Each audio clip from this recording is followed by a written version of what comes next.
MM ರಾಜಿಬಾಯಿ ಸಂಪಾದಕತ್ವದಲ್ಲಿ ಗಡಿನಾಡು ಸಮಾಚಾರ YouTube ಚಾನೆಲ್ಗೆ ಸ್ವಾಗತ. ಕಾದರವಳ್ಳಿ ಗ್ರಾಮ ಪಂಚಾಯಿತಿ ನಿರ್ಲಕ್ಷ್ಯ, ಇಟಗಿ ಕ್ರಾಸ್ ಕಸದ ರಾಶಿ ದುರ್ವಾಸನೆಗೆ ಗ್ರಾಮ ಪಂಚಾಯಿತಿ ಪಿಡಿಒ ನಿರ್ಲಕ್ಷ್ಯ ಸಾಕ್ಷಿ. ಬೆಳಗಾವಿ ಜಿಲ್ಲೆಯ ಐತಿಹಾಸಿಕ ಚೆನ್ನಮ್ಮನ ಕಿತ್ತೂರು ತಾಲ್ಲೂಕಿನ ಗ್ರಾಮ ಕಾದರವಳ್ಳಿ, ಚೆನ್ನಮ್ಮನ ಕಿತ್ತೂರು ಮತಕ್ಷೇತ್ರ ಮತ್ತು ಕಾದರವಳ್ಳಿ ಜಿಲ್ಲಾ ಪಂಚಾಯತ ಒಳಪಡುವ ಇಟಗಿ ಕ್ರಾಸ್ ದಿನ ನಿತ್ಯ ಸಾವಿರಾರು ಪ್ರಯಾಣಿಕರಿಗೆ ಕೇಂದ್ರ ಸ್ಥಾನಯಾಗಿದೆ. ಇನ್ನೊಂದು ವಿಶೇಷ ಅಂದರೆ ಮುಂಬಯಿ, ಬೆಂಗಳೂರು, ಬೆಳಗಾವಿ, ಧಾರವಾಡ, ಹುಬ್ಬಳ್ಳಿ ಮತ್ತು ಬೆಂಗಳೂರು ಸೇರಿದಂತೆ ಬೇರೆ ಬೇರೆ ಅಂತರರಾಜ್ಯ ಕಡೆಗೆ ಹೋಗಲು ಜನ ಇಲ್ಲಿ ಬಂದು ಮುಂದೆ ಪ್ರಯಾಣ ಬೆಳೆಸುತ್ತಾರೆ.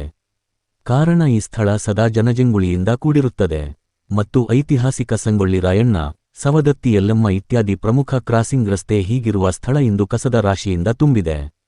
ಪ್ರಯಾಣಿಕರಿಗೆ ಹಾಗೂ ಸಾರ್ವಜನಿಕರಿಗೆ ಬಹಳ ಹಸಿ ಕಸ ದುರ್ವಾಸನೆ ಬೀರುವುದರಿಂದ ಬಹಳ ತೊಂದರೆಯಾಗುತ್ತಿದ್ದು ಸ್ಥಳೀಯ ಜನರಿಗೆ ಗೊತ್ತಿದ್ದರೂ ಇಲ್ಲದಂತೆ ಇರುವುದು ವಿಪರ್ಯಾಸ.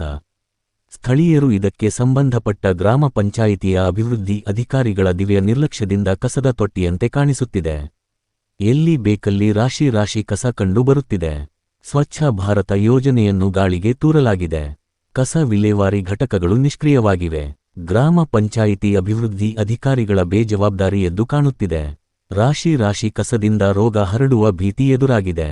ಈ ಕೂಡಲೇ ಕಾದರವಳ್ಳಿ ಗ್ರಾಮ ಪಂಚಾಯಿತಿ ಅಧ್ಯಕ್ಷ ಹಾಗೂ ಅಭಿವೃದ್ಧಿ ಅಧಿಕಾರಿಗಳು ಈ ಕಡೆಗೆ ಗಮನಹರಿಸಿ ರಾಶಿ ರಾಶಿ ಕಸವನ್ನು ವಿಲೇವಾರಿ ಮಾಡಿ ಸ್ವಚ್ಛಗೊಳಿಸಲಿ, ಇಲ್ಲವಾದರೆ ಗ್ರಾಮ ಪಂಚಾಯಿತಿ ಎದುರಿಗೆ ಉಗ್ರ ಪ್ರತಿಭಟನೆ ನಡೆಸಲಾಗುತ್ತದೆ. ಸಾರ್ವಜನಿಕರು ಹಾಗೂ ಗಡಿನಾಡು ಹಿತ ರಕ್ಷಣಾ ವೇದಿಕೆಯ ಅಧ್ಯಕ್ಷ ಬಸವರಾಜ ಬಂಗಿ ತಿಳಿಸಿದ್ದಾರೆ.